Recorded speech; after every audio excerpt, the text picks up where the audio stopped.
te lancer, Ahmed. Il y a quelques années, Telquel avait fait un sondage. Donc, les Khalkhalch Telquel et Nishan à l'époque, un sondage sur le roi, où là, comment les gens perçoivent les 10 ans de règne le monarque. Est-ce que tu penses d'abord que si on refaisait l'exercice, est-ce que tu penses qu'il y aurait toujours les 91% des gens qui sont d'accord? C'est une bonne question, je pense que non.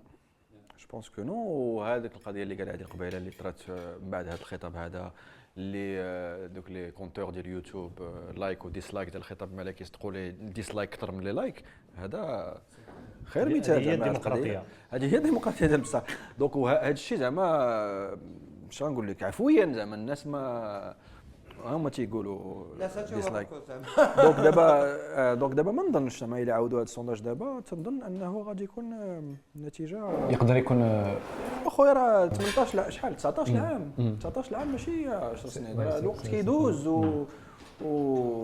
الوعود راه يمكن لك تثق بها حتى لواحد واحد الوقت معين ما كيدوز العام عامين 10 سنين 15 عام 19 عام حتى حنا غدا العام مزيان دابا. Mais est-ce que tu penses qu'on pourrait refaire le sondage, un média pourrait refaire le sondage d'abord sans غادي ترى نفس الحاجه هضر ليا ما جون سي ريان ان توكا يا با دو لوا دو فاسون في ذاك الوقت فاش كان البوليس دخل اقتحموا المطبعه وحرقوا 100,000 تلكال ونيشان وداكشي كامل راه كان بدون اي دافع قانوني حيت ما كاين حتى شي حاجه اللي كتمنع استطلاع الراي.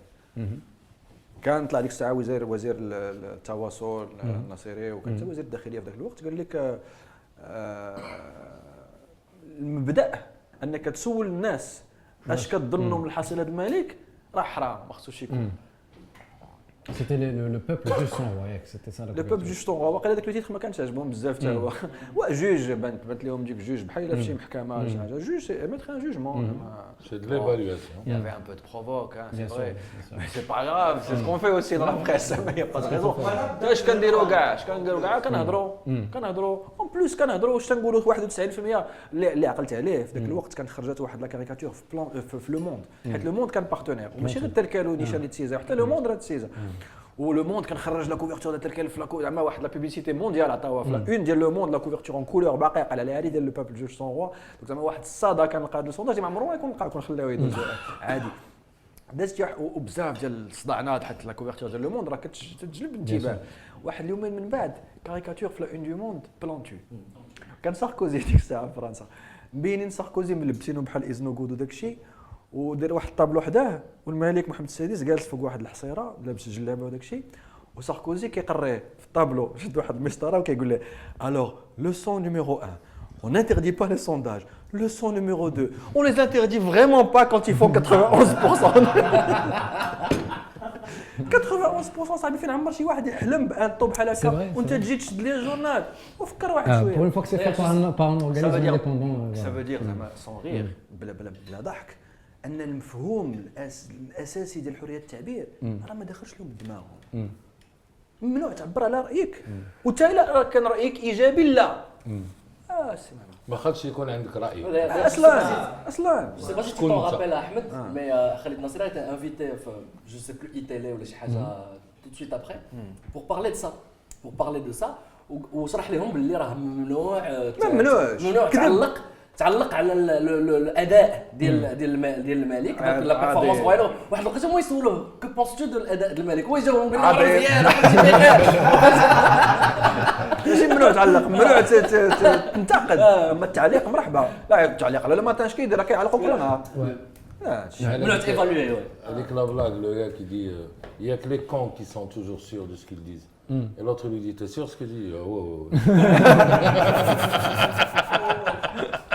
دابا واحد القضيه من فيسبوك دابا عندك 34 مليون نسمه اللي عندنا فيها واحد 15 مليون داخل ياك واش الا عاودنا درناها دابا في فيسبوك هي لا صرنا دابا المقاطعه سي لو فاغ نو كي اونتر لي ريزو سوسيو. لا دابا القضيه هي فاهمين ملي تنقول مقاطعه راه كاينه مقاطعه دابا ملي تنبداو حيت دابا في هذا الوقت انا بالنسبه ليا مشات ديك الفلسفه ديال الناس الغيوان ديال فهمتيني يا جمال رج جمالك علينا وشويه الفلسفه وداك الفيلم لواحد الوقت لواحد الناس عندهم شويه ديال الثقافه اولا الغربال اولا لا باز ولا مي دابا راه عندك واحد الشعب بلا ما تمشي معاه بعيد بحال هكا، لا خصنا نهضروا معاهم ديريكت باش نهضروا زعما بركه من هذه القضيه هذه. يا باغا نهضروا على الملك ديريكت، واش باين لكم ولا لا؟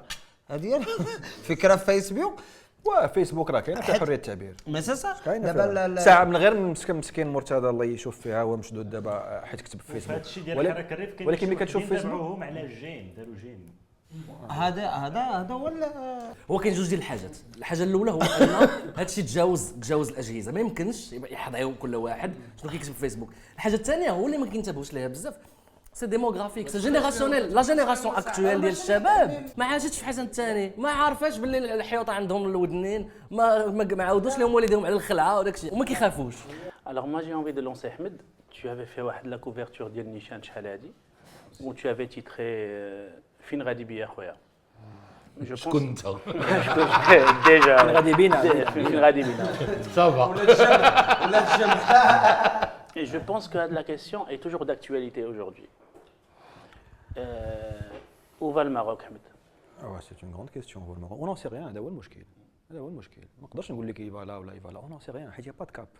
ما كاينش شي مشروع مجتمع اللي واضح على اي مجال، زعما في اي مجال، في المجال السياسي شي ديمقراطيه ما بينهاش، في المجال الاقتصادي شي نمو. شنو هما الادوات ديال النمو اللي كاينه؟ تيبني كاين المشاريع الكبرى، كاين الطرقان، الطروطات، المطارات وداك الشيء، ولكن واش هذا الشيء كيزيد المدخول اليومي ديال كل واحد؟ سميتو التعليم، واش كاين شي نهوض بالتعليم؟ الصحه، واش كاين شي نهوض بالصحه؟ واش كاين شي خطه نيت باش يتحسن التعليم وباش تحسن الصحه؟ اذا هادو هما المجالات الحيويه ديال بصح اللي غادي بنادم غادي يتبدل فيهم، وديك الساعه غادي تجي الازدهار ديال المغرب. ما باني شي خطه انا في هذا المجال هذا. اذا فين غادي المغرب الله اعلم، وهذا المشكل بحد ذاته. فين غادي بينا خويا؟ غادي بينا للمجهول. هذا مشكل كبير، انك ما عندكش واحد المستقبل تطلع عليه. وعشان كان عندك كاس العالم هذا هو المشروع اللي عطاونا، هو كاس العالم، والحمد لله اللي ما خديناش، حيت كون خدينا غيكون تصرف في الزبال بدل الفلوس وفي الاخر غنصدقوا في. شوف بريزيل راه صرف بزاف ديال الفلوس كاس العالم، راه مازال كيخلص الدين. وكاس سميتها افريقيا الجنوبيه اللي في 2010 راه مازال كيخلصوا الدين. هذا هو المشروع الوحيد اللي تعطانا تبارك الله. قلت هذه النقطة ديال النموذج الاستراتيجي، سي الموديل استراتيجيك اللي كو الماروك في سويفغ ليشيك ديالو داير لافو ديال لو. اسمح لي قلت هذه راه اضحوكها، هذه واحد العام ولا عامين واخا خطاب الملك اللي كان قالها. خاصنا نفكروا في سميتو في شنو هو النموذج، موديل ديفلوبمون، النموذج التنموي ديال المغرب. عباد الله 16 عام هادي انت مالك يلاه كنفكروا في النموذج التنموي دابا. واش درنا في 16 عام اللي دونك تو ريسبونسابل دون المحاسبه. دونك كيفاش نفكروا في النموذج؟ واش ما تحشمش تقول هذه النموذج التنموي عاد دابا واش وهذه 16 عام اش كنديروا؟ ما كانش لا. وزيدون ماشي ها النموذج التنموي جديد، لا عاد خاصنا نبداو نخموا فيه. وهذا راه عامين راه مازال ما خموش في شي حاجه يومنا هذا. لا خموا. لا في هاد لي سيزون النموذج التنموي كان مبني على ما سمي بلي شامبيون ناسيونو، وبناو هي لا تيوري دو رويسالمون ديال هاد الهضره هذه النتيجه ديالها الوحيده هو انه ولا عندنا راس مال كبير في المغرب اللي تضخم واللي ما ساهمش في الوعود ديال انه غيجر مع الاقتصاد وغيحسن مع الاقتصاد بشكل عام. تقاضوا الموارد ديال الدوله، لان اللي ما كنعرفوش عاوتاني هو ان لو غران كابيتال في المغرب استفاد من لي مارشي افيك الدوله. يعني خداو الموارد ديال الدوله، ايلزون اكسيليري لا ديبوزيسيون ديال عباد الله وداك الشيء. ودابا لا فيولونس دو ديبوزيسيون غادي كتزاد، كنشوفوها مثلا في نزع الملكيه مثلا الاراضي السلاليه الى اخره بور اليمونتي لي بروجي. مثلا بين قوسين في الريف ما عارفيناش بزاف ما بين الاسباب اضافه الى المود ديال محسن فكري هو انهم قرروا نزع الملكيه ديال 30,000 هكتار في 2016 سينا عليها وبنكينا قبل ما يمشي في حاله. 30,000 هكتار ما بين كسامه والحسيمه.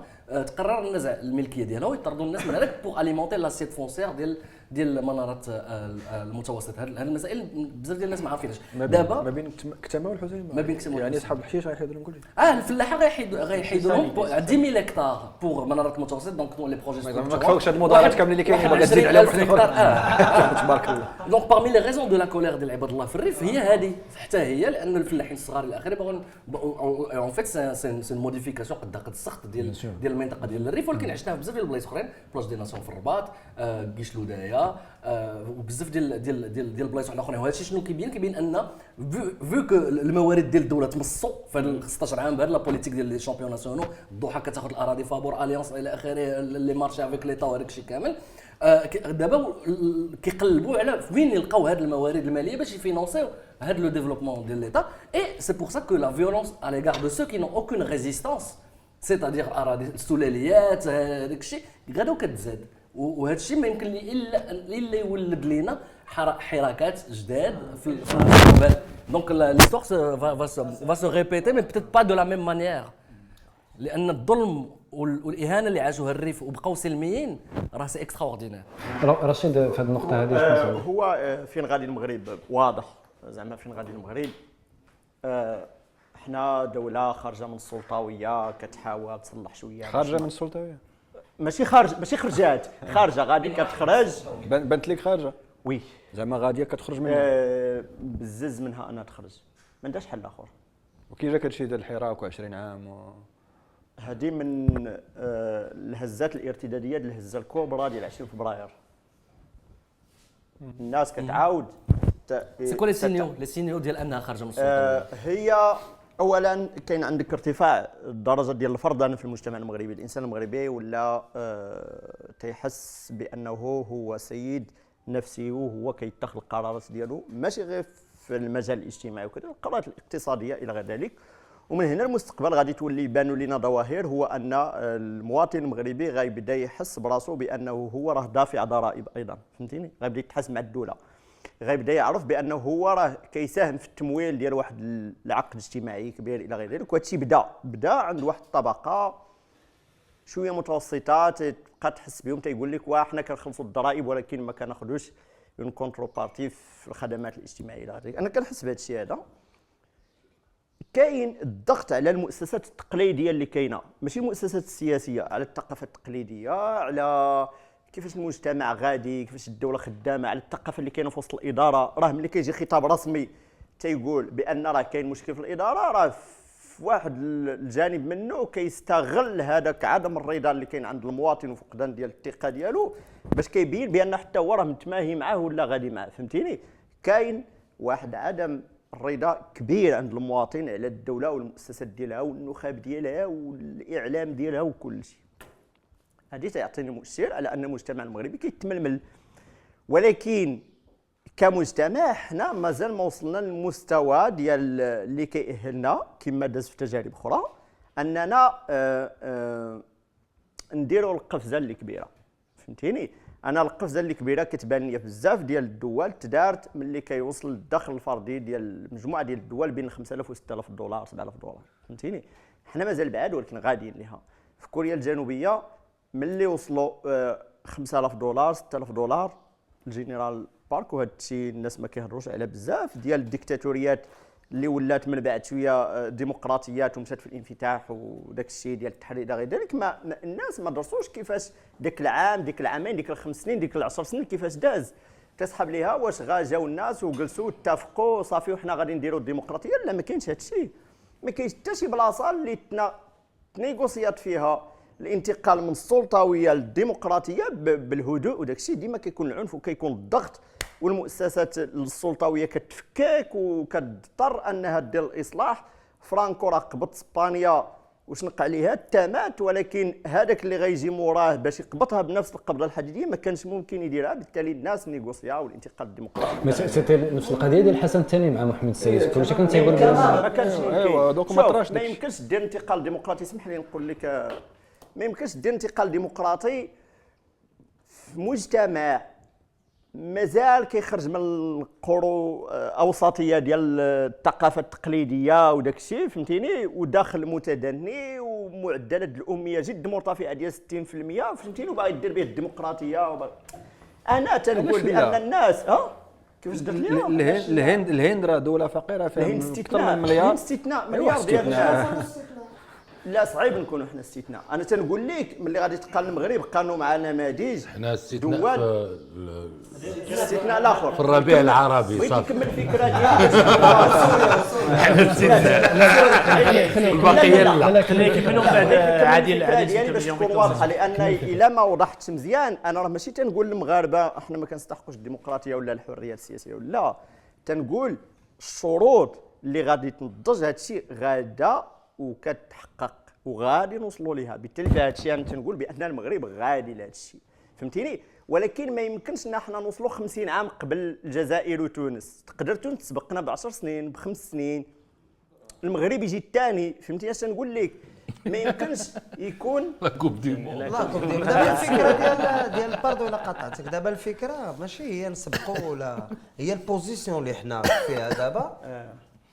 انت عندك 40% الاميه، ما تنهضروش. 40%. هذا هو اللي كاين، هذا شكرا شكرا اليوم المسؤوليه. هذا الدوله زعما كتحمل الشعب مسؤوليات مسؤوليات عدم وجود الديمقراطيه. ما كنحملش الشعب لا. سواء كيكون عندك واحد بحال بورقيبه كيجي كيتاخذ قرار وكيجمع عليه اجماع انه غادي يدير قطيعه بزاف د الحوايج وكينشر التعليم الى غير ذلك، وكان البلاد كتحصد النتائج من بعد واحد مده.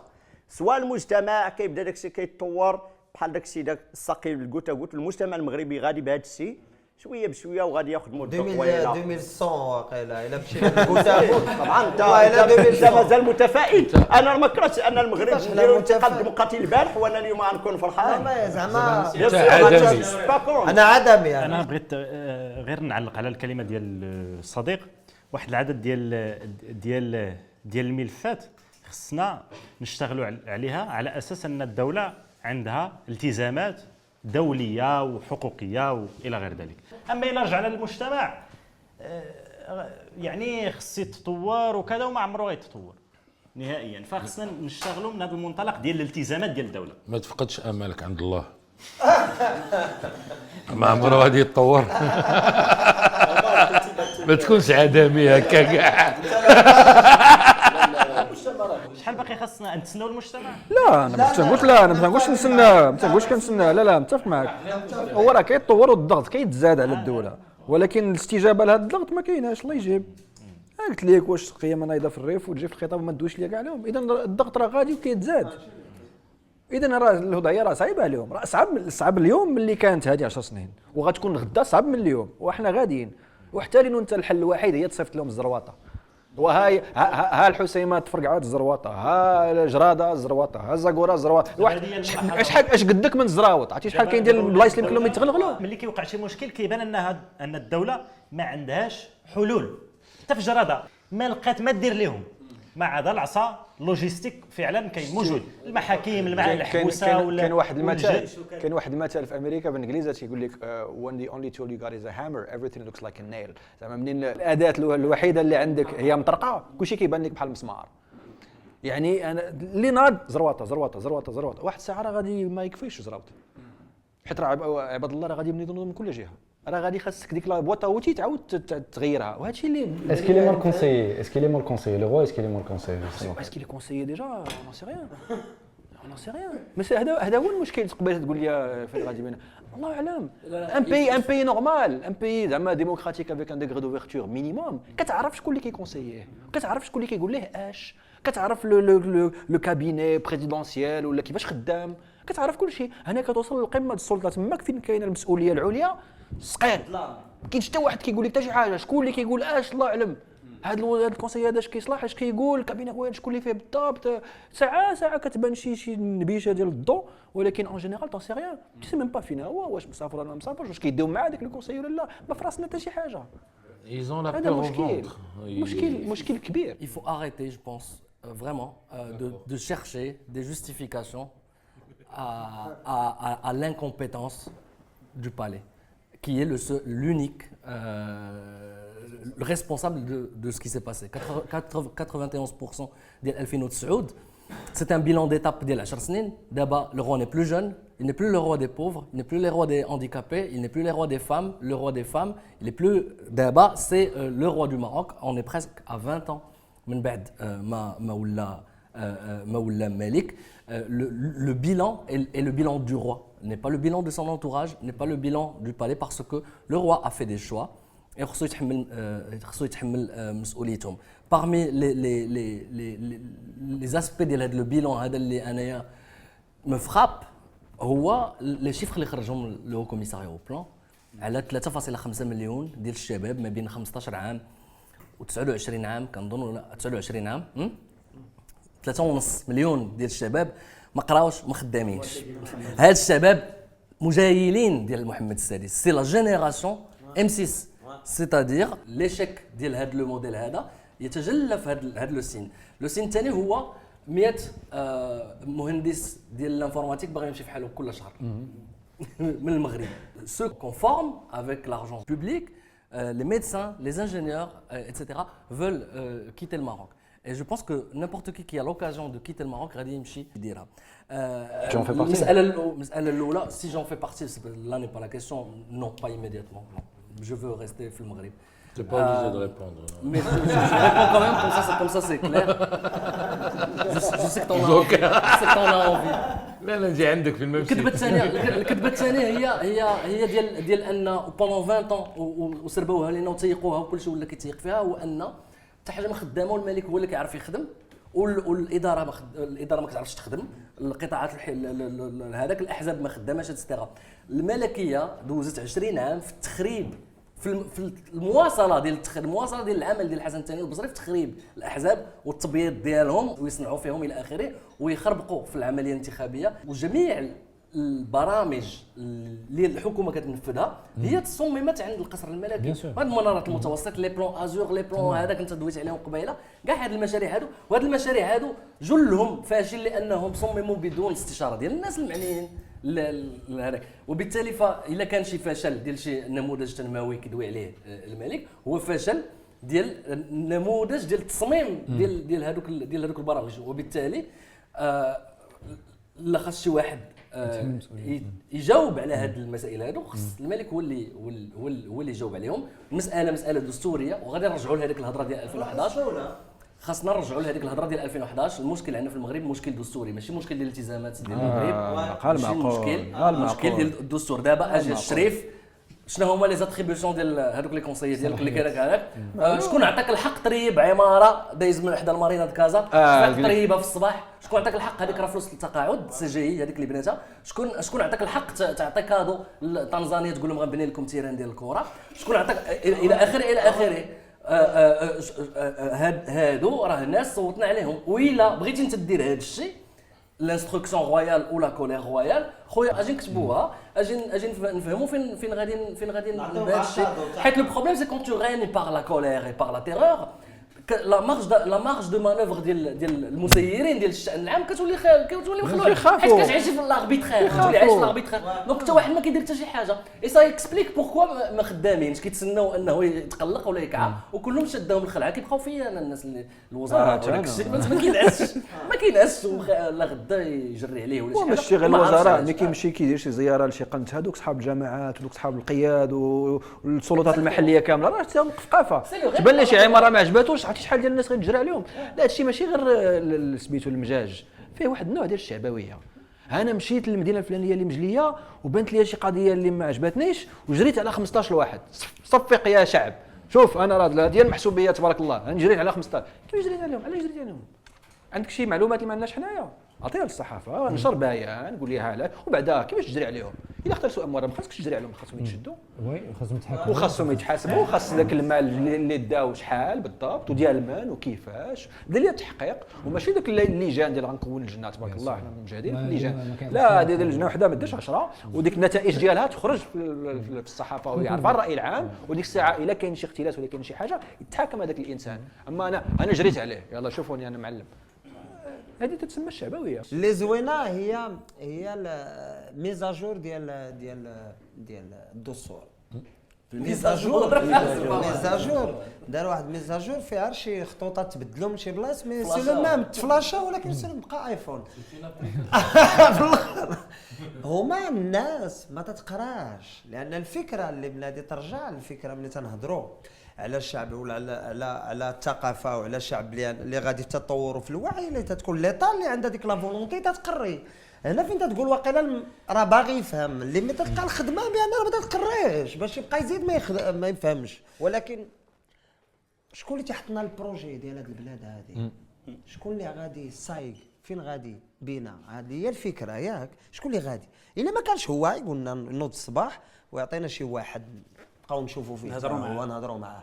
شتي هذا الشيء ما كان احنا ماشي باش نقولوا زعما راه الملك بوحدو اللي في البلاد كيدير كل شيء هو عنده المسؤوليه حتى واحد ما كيدير حتى شي حاجه. لا راه كاينين سلطات محليه، كاينه حكومه كتنتخب عندهم بعض الصلاحيات وكيفعلوا ديك الصلاحيات، ويمكن حتى هما يقودوها يديروا شي حاجه اللي ماشي هي هذيك. زعما هذا الشيء كله موجود. وكاين واحد الخطاب في النخب اللي قريبه من المخزن تقول لك اودي راكم كتظلموا السيد، كتظلموا الملك، كتسميو فيه كل شيء. علاش؟ واش ما كاينه حكومه؟ واش هذوك العداله والتنميه ما داروا والو؟ هذا كيران الى اخره. لا فعلا هاد الناس هذوك حتى هما عندهم مسؤوليات، حتى هما عندهم صلاحيات، حتى هما يمكن يخربقوها في الصلاحيات ديالهم. ولكن المشكله هي واخا عندهم صلاحيات، واخا كيديروا هذا الشيء، كتجي انت كتجري على 4 ديال الوزارات قاعده كتعاود تفكر كل شيء بين راك انت وربهم الاعلى في اخر المطاف.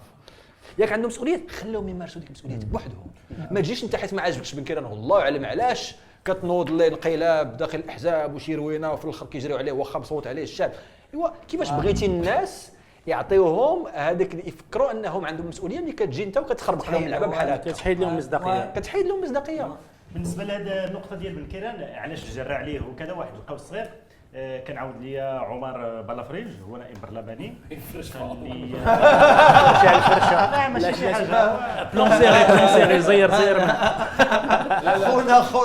خونا حبيبنا ما قالش لي شي حاجه خايبه. لا معك حنا تنضحكوا عاود ليا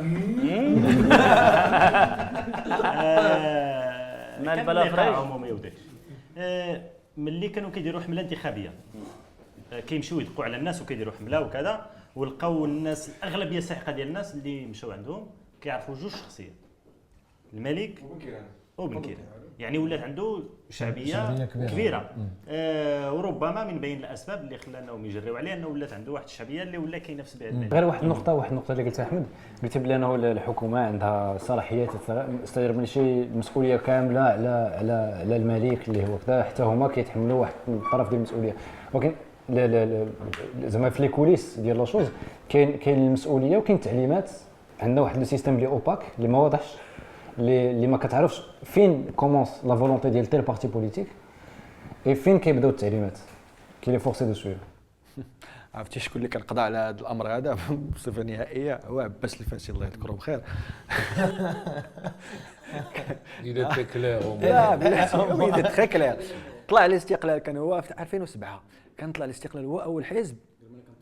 لا سميتو ولا شوف الحمله الانتخابيه كان سولته 2 زميله ما خفت نكذب، وقالوا لي شنو هو البرنامج ديالك؟ قال لهم البرنامج ديالي هو التعليمات الملكيه. سدينا لا وتسمى وزير اول حيت طلع الحزب الاول وخرج باقي عاقل شفتها في التلفازه هذه، خرج من الديوان الملكي الله تسمى والكاميرا شنو هي الابتسامات ديالك؟ يلاه سماك سيدنا وزير الاول، شنو هي الابتسامات ديالك؟ قال لهم سنطبق البرنامج الملكي على حذافيره. وعلاش صوتوا عليك عباد الله؟ ما عندك برنامج انت؟ جيت تقول لي اذا هو راه قضى على ربما التعليمات ما عندهاش اساس في المنطق القانوني. التعليمات هي شي حاجه اللي عندها علاقه بداك الشيء اللي كنسميوه المخزن خارج القانون. اللي بغيت نقول هو ان كان هذا الاساس ديال هذه المسرحيه شنو هو ان كاين واحد التراكم تاريخي من ايام الحسن الثاني الى يومنا هذا، سميتو الطبقه السياسيه تقضى عليها.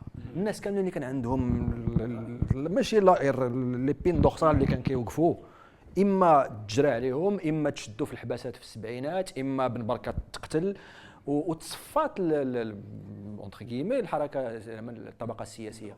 وصلنا دابا 40 عام ولا 50 عام من بعد، شكون اللي بقى في حركه في الطبقه السياسيه؟ هذوك اللي مستعدين يركعوا، اللي قالوا لهم التعليمات يقبلوها الى اخره. اذا دابا ما بقينا القمع ديال الحركه السياسيه ما بقاش كاع محتاجينه. في كتسمع بشي سياسي تشد دابا ما بقاوش كيتشدوا السياسيين، ولا كيتشدوا غير اصحاب الحراك الصحفيين ساعه السياسيين ما بقاوش كيتشدوا. رجع السبعينات كانوا كيتشدوا السياسيين، ما بقاوش دابا. دونك دابا السيستيم اللي غولي خدام بوحدو. Il n'y a pas de contre-pouvoir sauf chez des سي بيغ انكور. في 2011 فاش كان سميتو 20 فبراير الربيع العربي قالوا لهم ديروا لي ميموراندوم اقتراحات باش نبدلوا الدستور. اقتراحات اللي داروا هما كانوا اقل من الاقتراحات اللي دار هو. دونك زعما وصلوا لواحد المستوى ديال الركيع اللي وهذا هو التناقض الكبير اللي جيتي تشوف. حيت دابا حنا كاملين في الطبله هذه كنقولوا بغينا الديمقراطيه، غدا بعد غدا تعطينا الديمقراطيه، شكون اللي غادي يطلع فيها هادو؟ دونك المشكله هي غادي يطلعوا فيها هادو وغادي يخربقوها، غادي خصنا نجريو عليهم، وغادي خاص واحد شويه الوقت باش الناس اللي جداد ولا اللي كحازوا من السياسه حيت فهموا راه ما كاين فيها ما يدار شحال هذه، غادي يعاود يوليو يرجعوا ليها شويه بشويه. المجتمع المدني اللي دابا الناس ناشطين في الجمعيات وناشطين في الصحافه هنا وناشطين في الحراك الشعبي، على ما يعاود ترجع لهم الثقه في السياسه باش يدخلوا حتى هما يترشحوا تبع الدنيا على عمر بلافرج مثلا.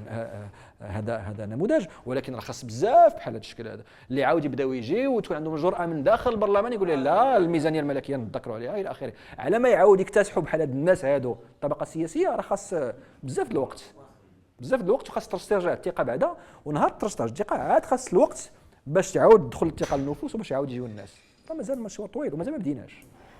انا سي حمد ما متفقش معك في واحد النقطه قلتي بلي الديمقراطيه هذا حنا كنظن بلي انه حنا في بلد ديمقراطيه اون سمون. اشرح لي علاش. je l'ai lu dans un livre, un livre qui dit que voilà, la démocratie c'est la répartition des pourboires. Pourboire législatif, pourboire. انا غير عندي واحد من الهضره ديالنا، عندي واحد الانطباع بحال حنا كنعتبروا بان راه المغرب بلد استثنائي حتى في هذا الشيء هذا. راه المغرب ماشي بلد استثنائي في هذا الشيء هذا. كاين بزاف ديال الدول حدانا ماتت فيها السياسه وما فيهاش المخزن ديالنا، فهمتي؟ راه كاين واحد لونتروبولوج امريكان كبير جا عاش في المغرب في واحد الوقت سميتو كليفورد جيردز وخدم على شنو هي الاسباب اللي غادي تفسر اختفاء النخب الوطنيه والسياسيه والزعامات الكبيره من 30 عام. تقدر تعيش هذيك 30 عام اللي فقط ورا الاستقلال، من بعد غادي ندخلوا كما سما هو في واحد رجل السياسه اللي هو عادي ما عندوش طموحات كبيره كيمارس السياسه، ومن بعد غادي ندخلوا في واحد رجل السياسه اللي كيبغي يعيش من السياسه، ومن بعد غادي تولي رجل السياسه ما عنده حتى شي قيمه في المجتمع، لان فينالمون غيعرفوه الناس بان انسان كيقلب على مصلحته وصافي دونك غتمشي. وكاين سوسيولوجيا غنفسروا هذا الشيء زعما بشكل معمق، وملي كنقولوا بان المخزن قتل السياسه في المغرب راه كنعطيوه واحد الهاله كبار من هذاك الشيء اللي هو عليها في الواقع. ويلي فهمتي؟ بيان سور. شكون اللي قتل السياسه في المغرب؟ جزء منها ماتت لان المجتمع انهزم امام الدوله والمركز وهذاك الشيء متفقين، ولكن لان المجتمع براسو فهمتيني وصل لواحد لا زون كتبان ليه هو سيون زون دو كونفور اللي هو غيقضي فيها غير داك الشيء ياكل. دابا راه اي مواطن مغربي تمشي تحاول تدخلوا معك في اي فعل احتجاجي اجتماعي وداك الشيء، راه ماشي غادي تلقى كل شيء معك غينزلوا للزنقه، راه غير ماسك خيتك هي اللي كتناضل من اجل جميع البقيه. ولكن الاخرين اللي كينزلوا وبلاتي السي احمد، كاين المشكل ديال لا لوجيك دو لاكسيون كوليكتيف، هو ان هذيك لا ماسك خيتيك مع مرور الوقت تتعيا وتتقول لك وراه انا واش غادي ننزل باش نناضل من اجل الحقوق ديال الجماعات الاخرين وداك الشيء. دونك حتى هو كيرجع للور تنوصلوا لواحد الحاله اللي كلشي تيقتنع فيها بان راه حتى شي واحد ماشي مربحاه هذيك الوضعيه اللي هو فيها، بالتالي فكيكونوا شي لحظات بحال 20 فبراير اللي كتولي جميع الفئات وداك الشيء كتلتم وكتجمع وكتنزل وكدير شي حاجه اللي كتغير الموازين ديال السلطه، وكيتعاود داك الشيء وكتكتب شي دستور، ومن بعد كيتبقى النضال اليومي ديال هادو كيهضروا الصحافه من جهتهم، المثقفين من جهتهم، النخب من جهتهم الى غير ذلك. انا نفس الشيء في تونس داروا ثوره كبر من 20 فبراير، ما يمكنش حنا نقارنوا الثوره التونسيه مع 20 فبراير، ولكن في واحد الوقت لقاو بان النخب القديمه هي بوحدها اللي كاينه لا ولكن كاين فرق كبير. نكمل الجمله اسمح لي. سي مالوغو ان تلقى عندك الباجي قايد السبسي ورشيد الغنوشي هما اللي يدبروا المرحله ديال الانتقال الديمقراطي وثوره الياسمين وداك الشيء، فهمتي؟ راه كاين هذا الشيء غيوقع حتى عندنا حنا وغيوقع في جميع البلدان اللي شوف لا بلاتي ممكن يكون اكثر سؤال، لان حنا غادي يجيونا وحدين ما عمرهم كانت عندهم حتى الرغبه والجرأه بانهم يساهموا على الاقل. هذوك ممكن كانوا كيديروا السياسه قبل ما يجيو ليها، الاخرين كاع ما كيفكروا يديروها. عندك مثال ديال الزفافر تيدير زعما راه ديسكور عنده ديسكور داكشي علاش ما نقولوا لك شي حاجه ما تقولنا استثناء هي صاحبي وهذوك الشعب اللي كان كينزل في الحسيمه كلهم استثناء، واحد بواحد بهم استثناء. كاين واحد الفرق كبير ما بين تونس والمغرب. فعلا راه بلجيقه السبسي راه كان مع بورقيبه وكان من النخبه الى اخره، ولكن ما كاينش غير بلجيقه. وقلتي رشيد الغنوشي، رشيد الغنوشي راه كان في الحبس وكان في المنفى يا ربي، ماشي في الحبس. دونك ماشي كلهم بعد النخب القديمه عارفين. وشنو هو المشكل؟ دابا شوف النخب القديمه، النخب ديال دابا المخزنيه غدا بعد غدا تكون بقدر قادر تولي الديمقراطيه اللي تمسح في هذه البلاد، راه غادي يكونوا مازال كاينين، ماشي غادي خصهم يختفي وداك الشيء كامل. ولكن الفرق الكبير اللي كاين في تونس دابا هو ان كاين واحد النظام فعلا ديمقراطي. يعني اولا طلعت النهضه، وفاش النهضه ما عجباتش الناس طلعوا سميتو الباجي السبسي وطلعوا نداء تونس في بلاصتو، وغدا بعد غدا غيعاودوا يقلبوا القضيه. اذا واخا هذوك النخب القديمه مازال كاينه، كاين واحد الاداه اللي ما كانتش قبل اللي هي المحاسبه، اللي هي الا ما عجبوكش تجري عليهم وكتجيب وحدين اخرين. اذا ديك الساعه كتولي واحد الحقل ديال الصراع متكافئ.